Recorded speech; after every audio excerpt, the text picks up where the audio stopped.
Good morning. হরে কৃষ্ণ। কত মালা জপ করলি? 16 মালা।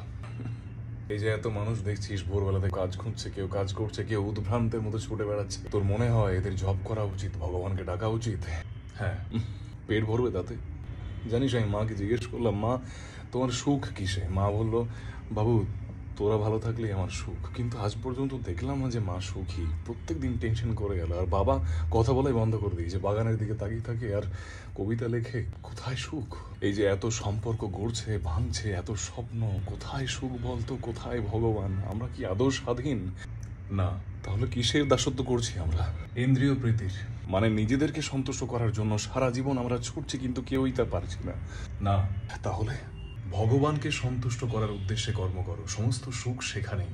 আমার কিচ্ছু নয় তাহলে? না, তাকে পুজো করে তার থেকে নিয়ে তাকে সেবা করার উদ্দেশ্যে জীবন অতিবাহিত করে, সেটাও তো দাসত্ব। ভগবানের দাসত্বই যে পরম সুখ। তাহলে হ্যাঁ বল, প্রশ্নটা কর। আমি কে? তারপর আমার উদ্দেশ্য কি? কোথা থেকে এসেছি? ব্রহ্ম জিজ্ঞাসা দৈবী হোসা গুণময়ী মম মায়া দুরুক্তয় মামে বো যে প্রপদ্যন্তে মায়া মেতাং তরন্তিতে বহুনি মে ব্যতীতানি জন্মানি তব চার্জুন তান্নহং বেদ সর্বাণি ন তং বেত্থ পরম তপ। সে তোমাকে দেখছে জন্ম জন্মান্তর ধরে।